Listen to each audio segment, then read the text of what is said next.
Welcome everyone to the 13th Annual Career Symposium. It's the first time that we've done a virtual symposium, and I'm really excited about our keynote this year. Two lovely ladies with us, both alumni of the college, and which is very fitting. It is the 50th anniversary of women at the college, and so as part of that celebration, we invited two women who work in public health to talk about their jobs and how St. Mike's got them to where they are today. To start it off, Susie Leas is class of 1986. She is the Chief Policy Officer at the American Society of Hematology. She's also the Vice President of the Alumni Board of Directors. And she will be speaking today with our class of 2007 grad, Siham El-Hamoumi, who is the Program and Alliance Manager at the Sabeti Lab at the Broad Institute in Boston. And if that sounds familiar, it's because the Broad Institute is actually doing all of the test results for our COVID tests on campus. So it's a really great connection that we have with Broad. So I'll leave it to the two of you to talk about public health today. Thank you so much for being here. Thanks so much, Angie. I'm really looking forward to talking with all of you today, and wonderful to kick off this awesome virtual career symposium with our wonderful speaker today. So Siham, I really want you to tell us about your journey from St. Michael's to your work today at the Broad Institute's project, Sentinel project, which I understand it to be really an early detection system to respond to emerging infectious diseases and disease health threats like our current pandemic in COVID-19. And really, as I read your background, you have such an interesting history. And I think the students at St. Michael's and some of our alums who are joining us today really would be fascinated to hear what you've done. After St. Michael's College, you went on for an advanced degree in bioethics at Harvard. And then I noticed that you also worked in the School of Public Health at Harvard, as well as Harvard's Kennedy School at the Carr Center for Human Rights Policy. So help us out here and connect the dots and let us know how St. Michael's College really led you on this path, and then what you're doing today.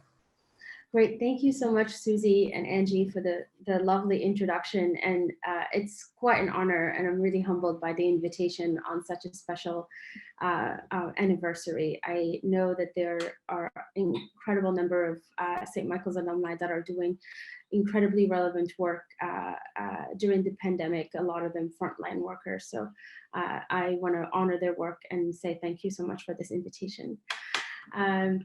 It's always a pleasure to speak about St. Michael's, and I often look for opportunities to just share the experiences that I have had there.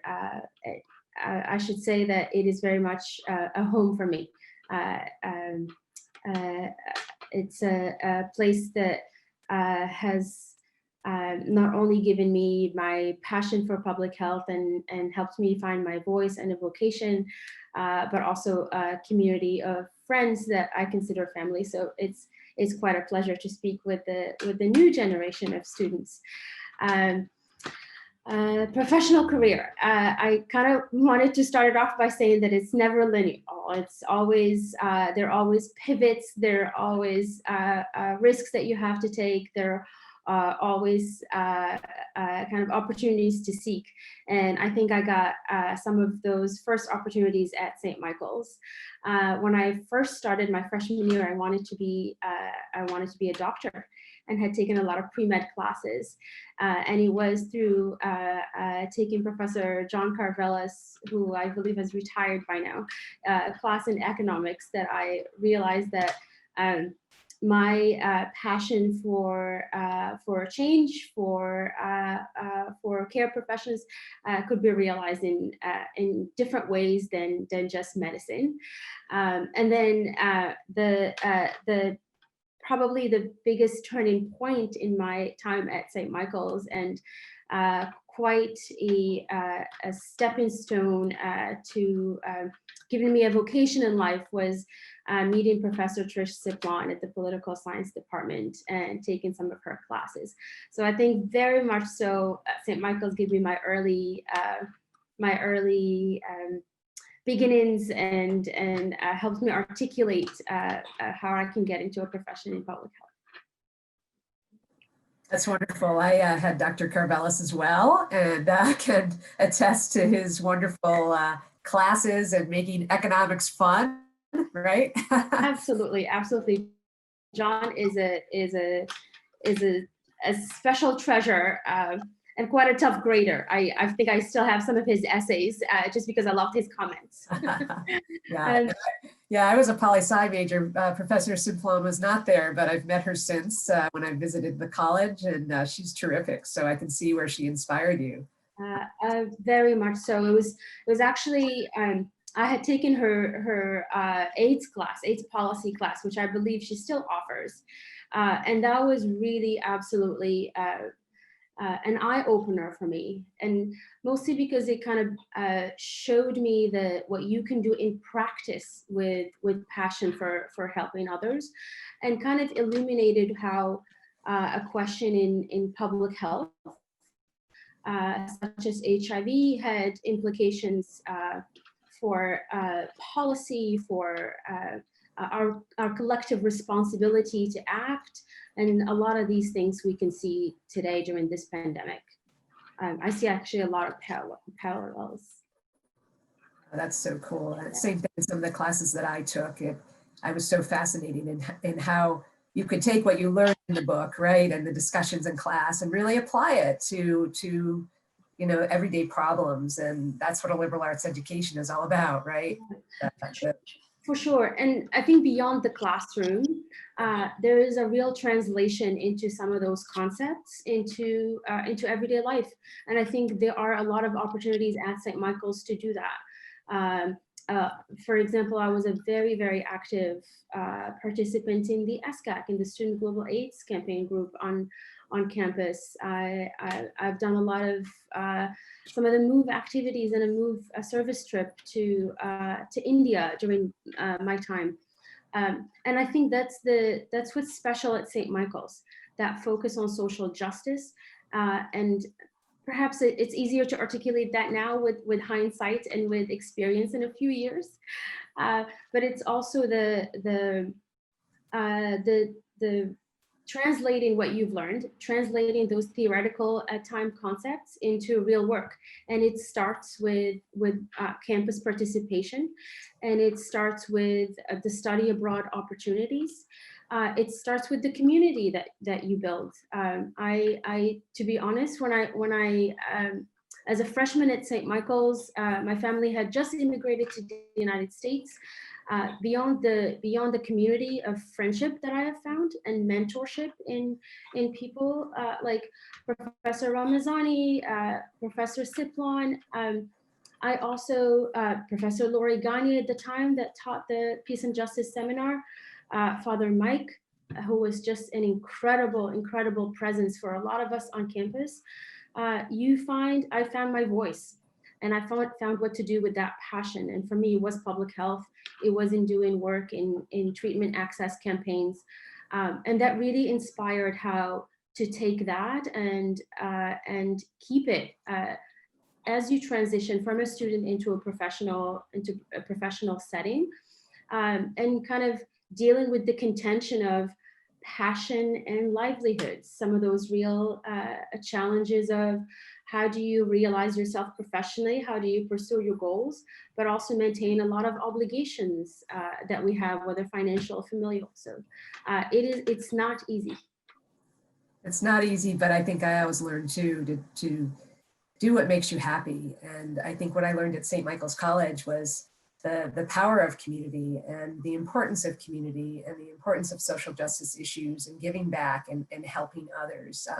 That definitely is the core of what I've done, and I think what I continue to do. And certainly it certainly impacted you in your role.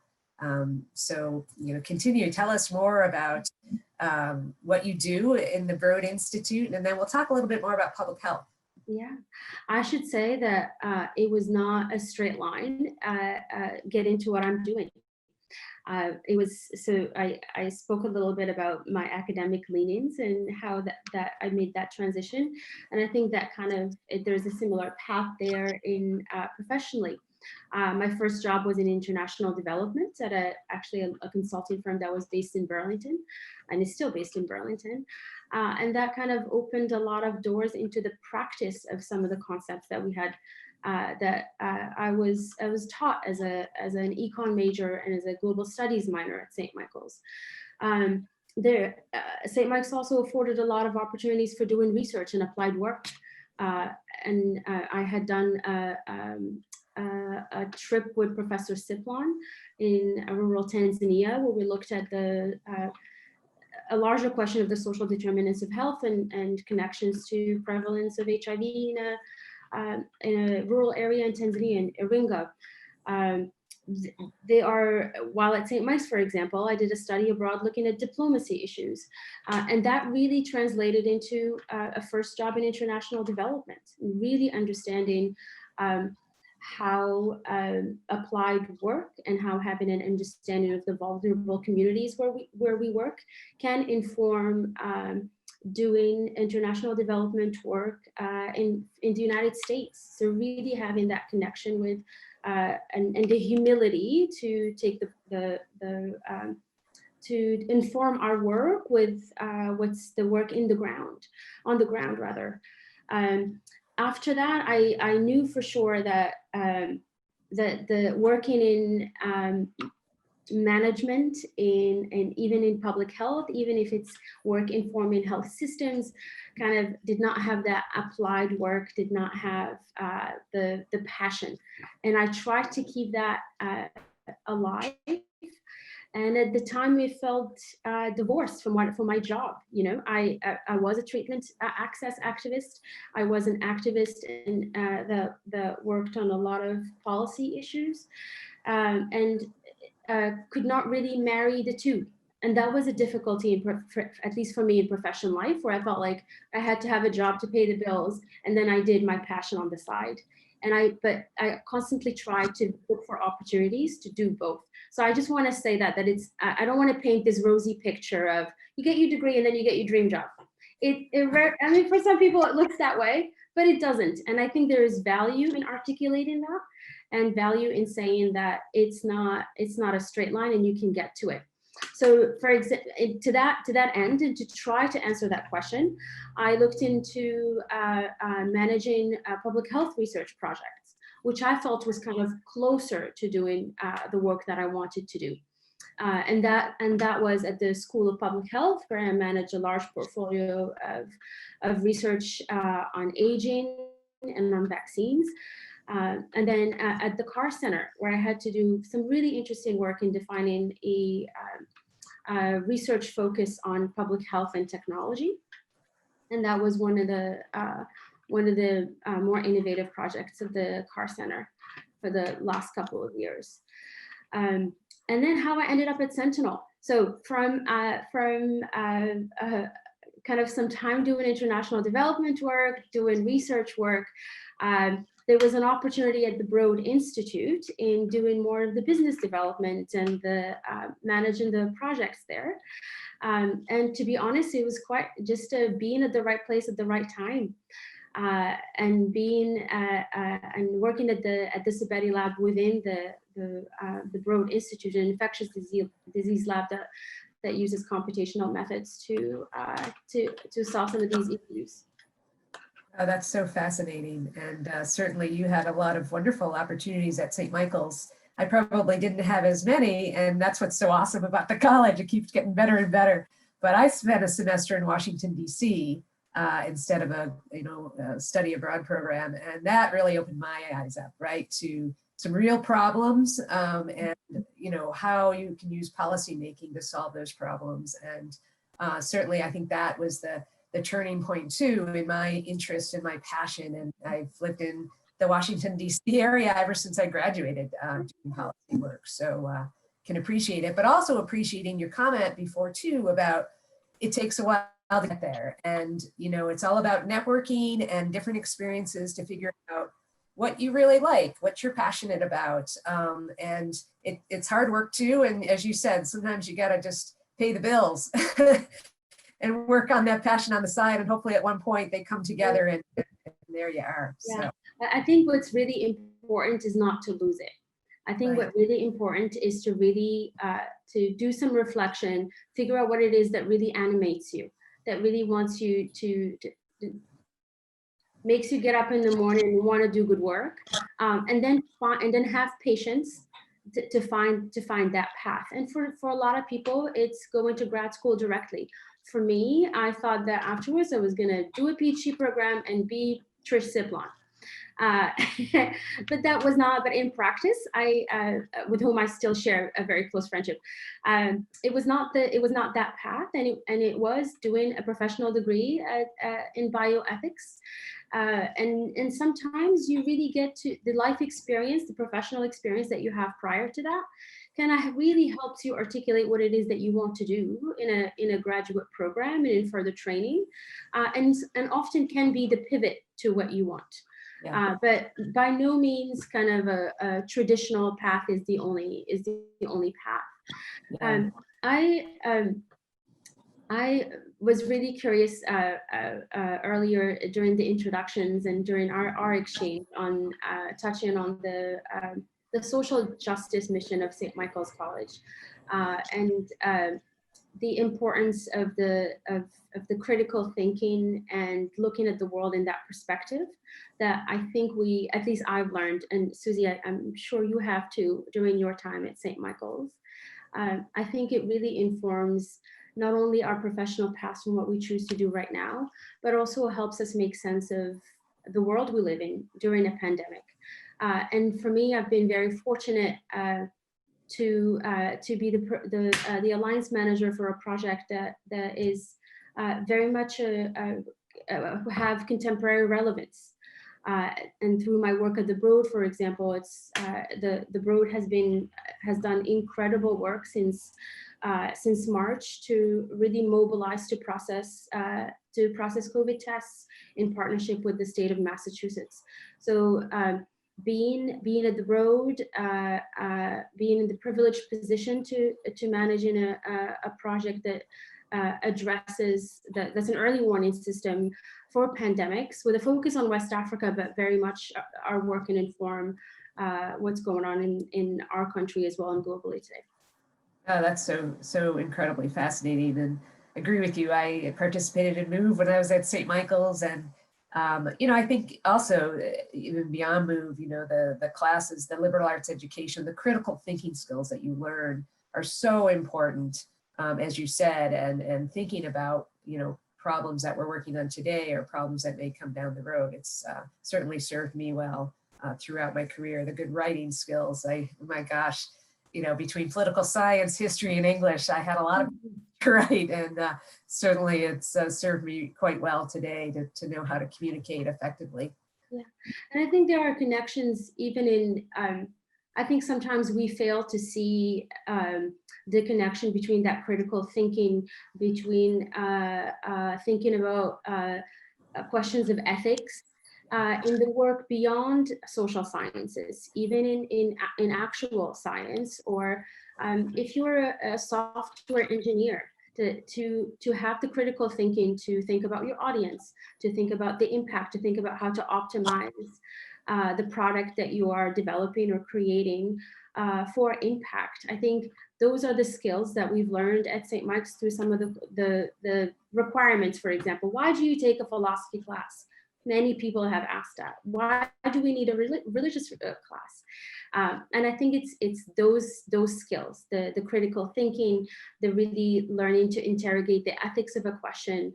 And now during a pandemic that has paralyzed our world, we see the importance of a just society, that it wasn't just a concept that you studied, that it's actually something that has real implications in our daily lives.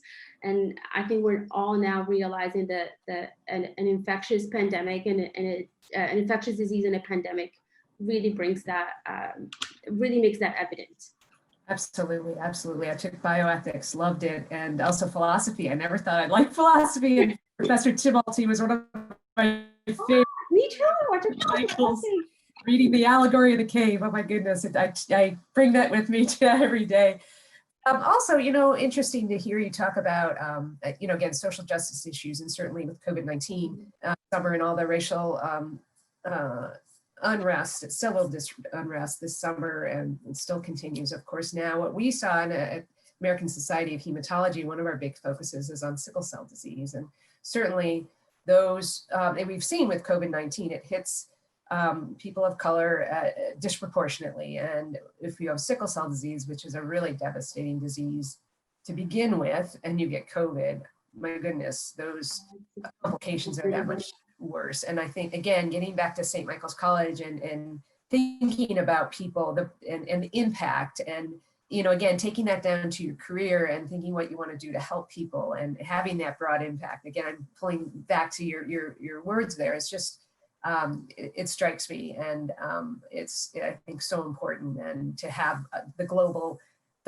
perspective here. You know, I think also when we were at St. Michael's, of course, we were in this beautiful, you know, in our little bubble there, but clearly the work that we did and the things that we thought about. And then when you leave St. Michael's College, the opportunities that are out there to really make an impact and have an impact on society are just so great and wonderful, quite frankly. And I've certainly done that.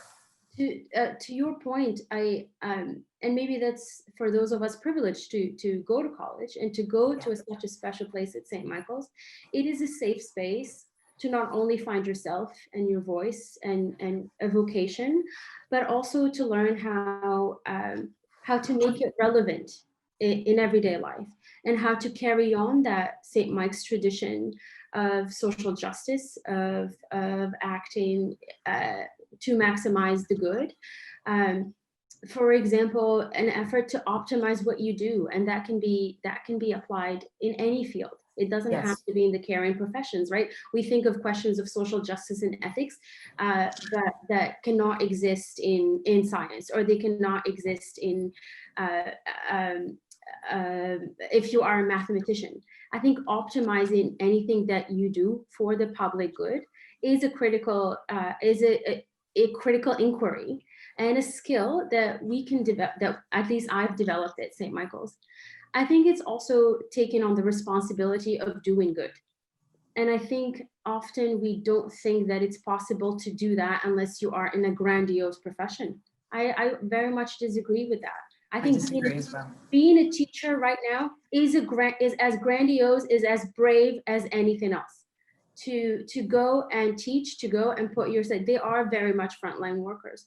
And I think, and a pillar in our society. Without teachers, none of us can go to, a lot of us cannot even go to work. And I think we're kind of realizing who is an essential worker, what is the value of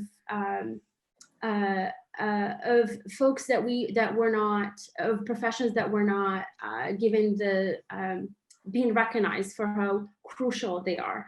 I have a friend, for example, who's a hospice nurse, and just to hearing the experiences that she has and how she connects them with some of her time at St. Michael's. She was one of them was worked with EMT.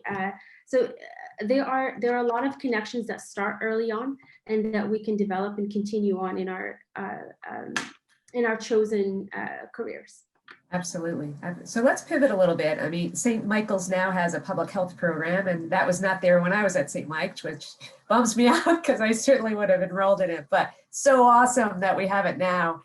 But I think there are there's misunderstanding about what public health is. And I was wondering if you could help define it for us and provide an example of your current work and your role at the Broad Institute to tell us about public health and what it means. One of the things that I love about my project is that it very much bridges science and public health. It takes the cutting edge technologies and shows the implication, their use and implication and potential impact for to change public health outcomes. So to me, that is just one of the coolest thing about my work. The Sentinel project that I work on is a collaboration between two incredible visionaries in Dr. Pardis Sabeti, who's a computational biologist at the Broad Institute and a professor at Harvard, and Dr. Christian Happy, who's based at Redeemers University and the ACE Kids Center there. The project is a system to detect emerging threats, and it relies on genomic technology, CRISPR-based technologies, and frontline workers and experience to detect emerging diseases. The focus on the project was on West Africa, but it was the idea and the project came to be before COVID.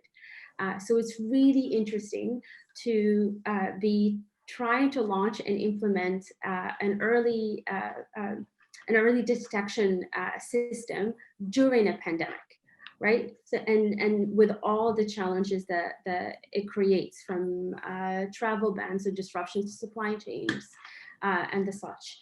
The public health, to me, and you said to define it, I think if you look it up in the dictionary, which I should have before this talk, is probably restricted to questions of epidemiology and medicine and their impact. To me, it's impossible not to think of it as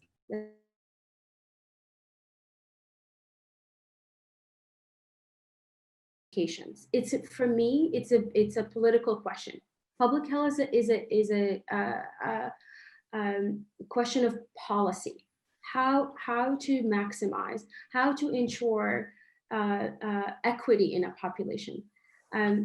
It's funny, I've been thinking a lot about our response, for example, or our government's response, not to editorialize too much, or the lack thereof, to be honest.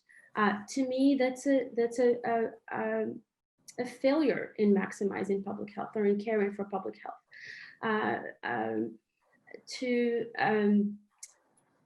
The current pandemic is not a scientific mystery. To me, it's a question of leadership. It's a question of proper governance. It's a question of doing proper distribution and logistics. So it's hard for me to not to think of public health in those terms, that it's not just a question of medicine, of epidemiology, of articulating kind of proper health outcomes. It's also about the practice of implementing them, and a question of equity. And it touches on the questions that you raised earlier about the disproportionate impact on some populations. Yeah, absolutely. And it's so important to keep that in mind. And I'm really glad you raised it, to think about strategies, going forward whenever there's an infectious disease outbreak. Certainly this is front and center right now, COVID-19. And what can we do as a community to help contain the spread? What can we do, when we talk about, the vaccine distribution when it comes available, and making sure that we have good systems in place, good public health systems in place, right? To ensure that there is equity, and that, eventually we can get beyond this, that people wear their masks, that they maintain their 6 feet, right? But leadership is so key. I'm so glad you talked about that, because without leadership, there are failures. And, especially when you have infectious disease outbreaks like this one, it's so important. And honestly, leadership and responsibility at all levels. Yes. Too. I think it definitely, coming from the top, sets a tone, right? But there's also responsibility for all of us to hold those responsible, those with the stewardship, accountable, and to both practice proper public health interventions and measures, but also really demand it. I learned that at St. Mike's. For me, I can draw a direct line to learning about, to being empowered and learning about how I can affect change, and really learning those connections that we must hold those in public office and those with power accountable. What is happening with COVID-19 in the United States is quite simply a failure in leadership, and a failure in governance, and a failure in implementing policies that we know work. That's right. For me, that's the outrageous, that's the difficulty, in that this is not a scientific mystery. It's a challenge, but the challenges are known, the solutions are known, it's the implementation of them. and acknowledging our own responsibility in that. Having been part of the Broad Institute has been so incredible in helping me not feel too hopeless. I think we've all been there during this time, that you feel like it's so much bigger than all of us. The work that the Broad is doing is just absolutely incredible. And it's also a great place for me to learn. It has been a great place for me to learn about this. But that's a very privileged situation for me to be in. And I recognize my responsibility in trying to, one, support the public health messaging that works. Encourage one, as simple as wearing a mask, encourage one another to wear a mask, and really remembering our obligation and our duty to act as citizens, especially with an election coming up next week. Absolutely, absolutely. And you also shared a message about, that we need the leadership at the top, but we as members of the society can also help by wearing masks and setting that example.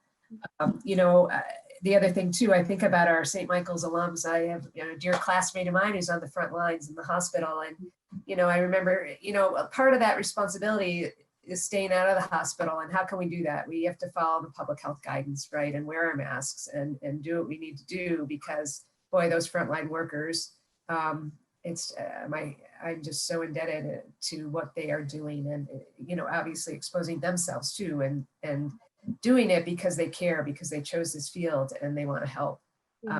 But certainly it's just it takes a village, right? We've heard that before too. It does, and it takes various skill sets. I think Yes. to kind of say that technology will save us, it's not really technology. My project, for example, is incredibly cutting edge. Is that it's a development and tech transfer of these incredible technologies, field deployable, cheap diagnostics that will allow allow frontline workers to detect viruses. So it's very much a rapid testing system. That's just an example of we have the technology, or are able to create technology that can help us. But the critical thing is to actually have it be accessible. Yes. And so to me, it's really questions of access. And it's also not just technology, it's about people. To your point, it's the folks that are on the front line. And I think for now, healthcare workers are just kind of embody just for me, it's like incredibly brave and courageous to their lives every day are, when some of us have the comfort or the luxury of working from home, for example. And not risking exposure. It's how it's connecting that information to public health systems, which is one of the pillars of the project that I work on. And it has interesting use of technology that facilitates that, but it's also the pushing our elected officials to act on that information. It's often not the lack of information, but to actually use it to inform policies, and then making sure that those policies are implemented at large scale to maximize health outcomes. That's right. That's right. And if I could just jump in too, the importance of science and research, COVID-19, brand new virus here and we didn't know a lot at the beginning, right?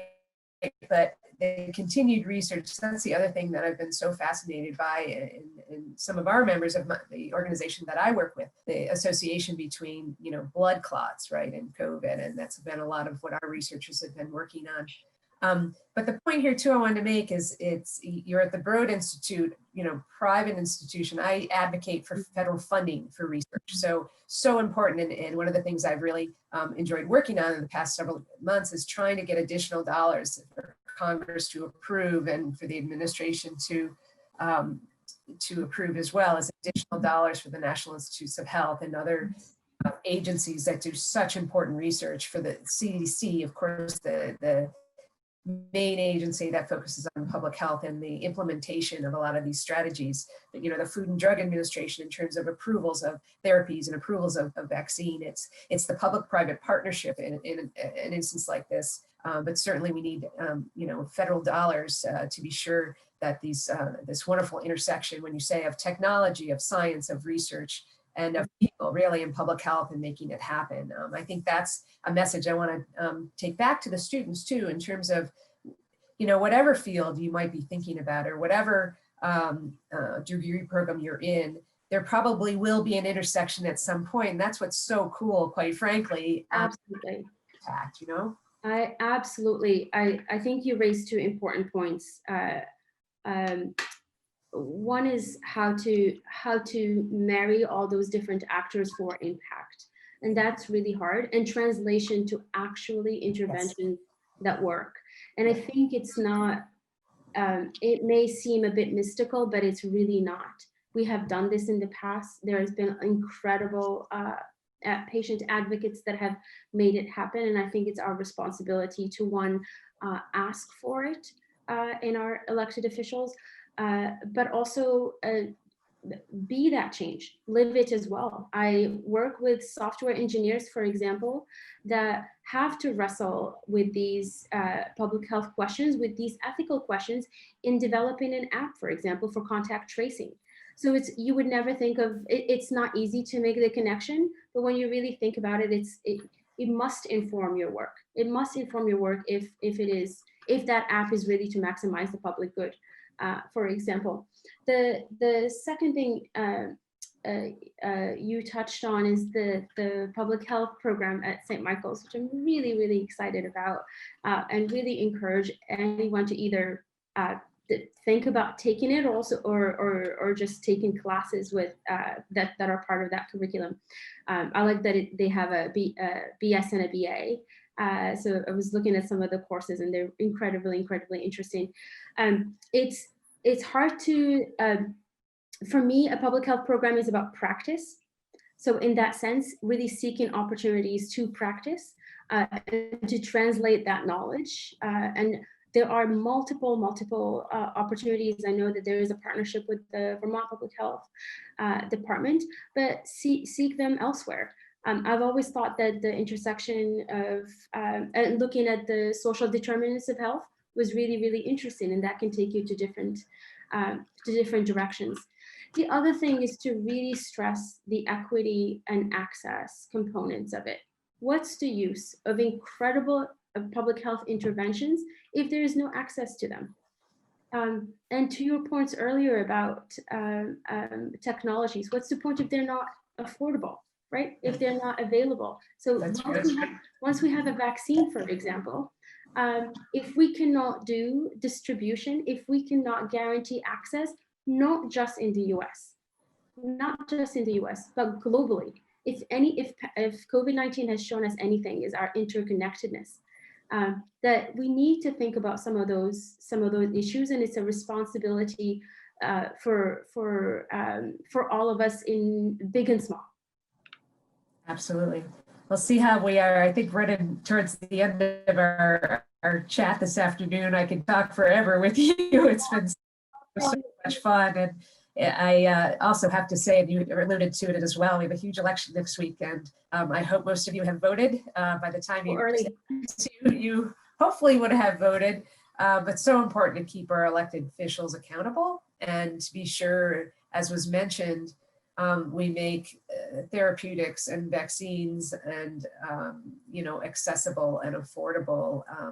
Certainly, the other thing that St. Michael's offers now is a graduate certificate in health equity, which I just think is phenomenal as well. So hats off to the college, and hats off to you, Siham. I really appreciate all that you're doing and the wonderful advice that you're giving to our St. Michael's College students and some of the alums who are listening in tonight. And any parting words in terms of wisdom and good advice to students? I don't know about wisdom. Advice to date, I would say don't lose sight of what it is that moves you. One, articulate it, because sometimes it's really hard to articulate it, and whatever process that takes. But don't lose sight of that, and be patient, seek opportunities, work hard, because then it really working hard favors good luck, if that makes any sense. So really, really seek those opportunities, really, really capitalize on them. And then one last word on St. Michael's and its importance to me. St. Michael's is an incredibly, incredibly special place in my heart. And a lot of it is because of that secret competitive advantage that it's its social justice mission and its focus on ethics. And I think it's a responsibility for us as alumni to carry it in our work in the world, in our own lives, and also a special tradition for those entrusted with the stewardship of St. Michael's to really continue it. And for you students listening to this, go take classes, go find opportunities to translate what you're learning into the activities that are offered at St. Michael's, and good luck. Yes, absolutely. Thank you so much, Siham. Thank you. I want to thank both of Be you. well, do good, stay safe. Thank you. Thank you. Thank you. Thank you both so much. Can you hear Thanks, me? Yes. Everybody? Yeah. I just wanted to say thank you on behalf of the alumni engagement team and everybody at St. Mike's for taking the time to talk with us today. I also just wanted to put a quick plug in for the Career Symposium panels, November 9th through the 12th. Go to smcvt.edu/career symposium. There's a full schedule. And we invite you to come and listen to more of our fantastic alumni who are doing amazing things out in the world. And these two ladies are no exception. It was very insightful, very informative, and thank you so much again. It really means a lot. Thank you so much. Thank you, Susie, Angie. Yes, thank you so much. Stay well, everyone.